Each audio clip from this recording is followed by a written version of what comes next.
তো শুভ সকাল আমার প্রিয় বন্ধুরা, কোচবিহার জেলার ছোট্ট একটা গ্রাম থেকে আমি পিঙ্কি আর আমার ব্লগ চ্যানেলে তোমাদেরকে অনেক অনেক স্বাগত আর অনেক অনেক ভালোবাসা। তো আশা করছি সকলেই তোমরা ভালো আছো, সুস্থ আছো, আর আমরাও ভালো আছি। তা ঘুম থেকে উঠে যা যাবতীয় কাজ সব তো করলাম, করার পরে এখন আসলাম বিছানা তুলতে। তো তোমাদের আজকে একটা জিনিস দেখাবো। এই যে আমার পিছনে যে মশারিটা দেখছো, এই মশারিটা কিন্তু রংটা কিন্তু সবুজ। এখন ঘরের মানে জানলাটা খুলিনি জন্যই রংটা ঠিক বোঝা যাচ্ছে না। তো মশারিটা কালকে বাবা এনে দিয়েছে আমাকে।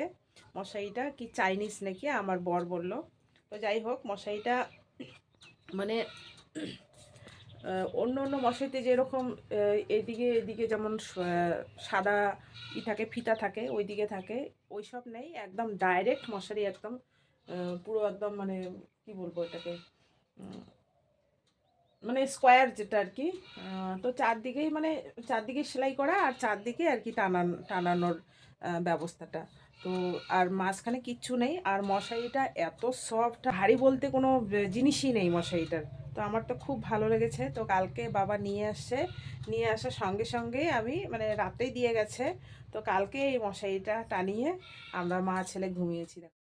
আমার বাবা ঘুম থেকে উঠে সকালে একবার ফোন, রাত্রেবেলা একবার ফোন, মানে এই দুইটা ফোন, মানে দুইবারের ফোন তো মানে কমন। তাছাড়া তো সারাদিনই ফোন করেই। তো ঘুম থেকে উঠেই ফোন করে জিজ্ঞাসা করছে, মশারিটা কি করছিস? আমি বললাম যে মশারিটা তো আমি টানাইছি। তো বলে, বাবা, মা বলতেছে তোর ধৈর্য নাই, মশারিটা টানানো শেষ? আমি বললাম হ্যাঁ, আর আমার যে কোনো নতুন জিনিস মানে যেদিন আনবো সেদিনই পড়তে বা ব্যবহার করতে আমার খুব ভালো লাগে। তা বিছানা টিছানা গোছানো হয়ে গেছে, এখন আসলাম রান্নাঘরে চা করতে। তা এদিকে চিনি শেষ হয়ে গেছে, তার ছেলেকে দিয়ে ঠাকুর ঘর থেকে বাতাসা এনে চা করলাম। আর এই যে নতুন কাপ দেখছো, এই নতুন কাপে করে চা খাবো, এটারও কিন্তু একটা মজা আলাদা, যে নতুন কাপে করে চা খাওয়া। তো চাটা খেয়ে আমি সকালে রান্নাটা করব। তা রান্নার মধ্যে আজকে বেশি একটা কিছু করব না, কালকে রাত্রেবেলা ছোলার ডাল করে রেখেছি, যেহেতু আমার গ্যাস নেই ইন্ডাকশানে। রাত্রেবেলা অনেকক্ষণ জাল দিয়ে এই ডালটা বানিয়েছি, বেশি করেই বানিয়েছি যে আজকে দুপুরে হয়ে যাবে। তো ছোট দুটোই পারি, চলো।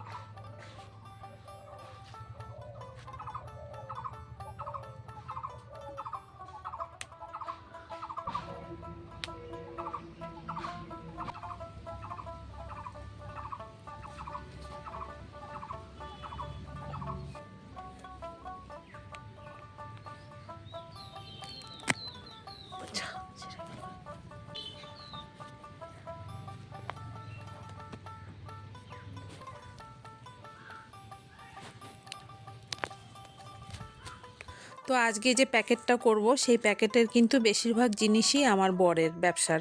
তো ইচ্ছা করে যে অনেক কিছু দেই, কিন্তু যাকে দিয়ে দেব তারও তো নিয়ে যাওয়ার একটা ব্যাপার আছে না। তো অনেকটাই ভারী হয়ে গেছে। তো দিতে খুব খারাপ লাগছিল যে এত ভারী দেব, কিন্তু না দিয়েও উপায় নেই, অল্প অল্প করে দিয়ে অনেকটা ভারী হয়ে গেছে। আর ওই যে বললাম বেশিরভাগ জিনিসই ঘরের, মানে ঘরের বলতে ব্যবসার কিছু, আর কিছু সবজি দিয়েছি। তো সবজিগুলো তুলে এনে এখন এগুলোকে ভালো করে ধুয়ে রোদ্রে শুকিয়ে তারপর প্যাকেট করব। তা বর আবার এগুলাতে নাই, মানে আমার বর হচ্ছে এই কাজগুলো করবে না। ও সব কিছু মানে লেবার দিয়ে করবে, আর বাদবাকি যে ফসল তো মানে তুলতে হয়, পরিষ্কার করতে হয়, সেগুলো সব আমার ঘাড় দিয়েই যাবে। তো দেখো নিয়ে আসলাম এখন বারান্দায়, এগুলো শুকোতে দেবো।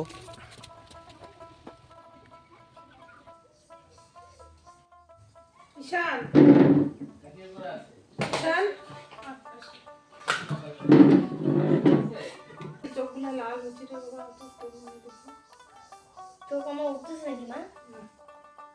বেশি কিন্তু ঠাকুর ঠাকুর ঠাকুর আমি দিয়ে দিই, ঠাকুর ঠাকুর একটু ঝাল অল্প একটু। হজমের এটা যাও। তুমি এখন এই ঘরে বিছানায় শো, আমি একটু ভিক্স দিয়ে রাখবো তোমাদের, তোমার বাবা। ঈশানেরও শরীরটা ভালো না, গ্যাস হয়েছে, তাই ওকে হজমের ওষুধ আর গ্যাসের ওষুধ খাইয়ে দিলাম। ওইদিকে মেয়েরও শরীর ভালো না, তা দুপুরবেলার পরেই যাবে, যাকে প্যাকেটটা দেবো আর কি, কার্টুনটা দেবো। তো কার্টুন একটা সাজিয়েছি, সেই কার্টুনটা ভর্তি হয়ে গেছে। তারপরেও অনেক জিনিস দেওয়ার বাকি ছিল, যেরকম এই মিষ্টিটা দেবো, এই মিষ্টিটা স্পঞ্জি মিষ্টি ওর মামা এনে দিয়েছে। মামাকে ও বলেছে যে ফোন করে, মামা আমার জন্য স্পঞ্জি মিষ্টি এনে দিও। তো ওর মামা নিয়ে আসে সকালবেলায়। আর এখন দেখো প্যাকেটটা, একটা প্যাকেট থেকে আর একটা প্যাকেটে সব কিছু ঢোকাচ্ছি। সস, সয়া সস, ঘি, আচার, কোলগেট, ব্রোকলি, বিনস, গাজর, মাসকলাইর ডাল, শুকনা মাছ, মানে অনেক কিছু আছে। তো এগুলো প্যাকেট করা এখন হয়ে গেছে, আর বাদবাকি এখন এই যে রান্না করছি। রান্না বলতে এটা আমাদের বাড়ি থেকে দিয়েছে পাঁঠার ছাট মাংস। তো সেগুলোকে আবার ভালো করে একটু বানিয়ে খাওয়া দাওয়া করে এখন দেখো বর প্যাকেটটাকে বান টান দিয়ে রশি দিয়ে বান দিয়ে দিয়ে আসবে। তো ওকে বললাম তাড়াতাড়ি করো, ও চলে যাবে। তো তাড়াতাড়ি করে দেখো প্যাকেটটা করছে, তার মধ্যে একটা জিনিস দিতে ভুলে গেছি। ওর ওখানে একটা কম্বল আছে, রাখার তো জায়গা নেই, সেই কম্বলটা দেওয়ার জন্য একটা আমি ব্যাগ রেখেছি। তো ব্যাগটা দিতে ভুলে গেছি, আবার প্লাস্টিকটা কেটে ব্যাগটা ঢুকিয়ে দিয়ে বানঠান দেওয়া হয়ে গেল। তা মেয়ের হাতে সেরকম পয়সা কড়ি নেই, ওই ফোনপে কয়েকশো টাকা থাকে, তো হাতে ক্যাশ লাগে। তো ওর বাবাকে বললাম কিছু খুচরা পয়সা দিয়ে দাও, তাহলে ও নিয়ে হাতে দিতে পারবে। তো এখন দেখো দুইজনে মিলে প্যাকেটটা করছি, এত ভারী হয়েছে বন্ধুরা, তার বলার মতো না। 5 কেজির বেশি হবে না, 5 কেজির বেশি হয়ে গেছে। নিবি কেমন করে? ও আমাকে এবার বলছে বৌদি 5 কেজি হবে, এখন এত হবে না, এখন তো হইতে হইতে তো অনেকটাই হয়ে গেছে।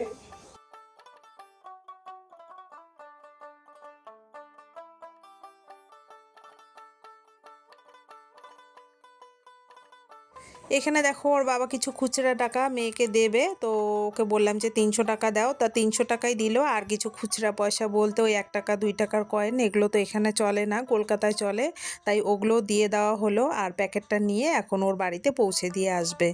তো ভিডিওটা বন্ধুরা এখানেই শেষ করছি। সকলেই তোমরা ভালো থেকো, সুস্থ থেকো, দেখা হচ্ছে পরের কোনো ব্লগে।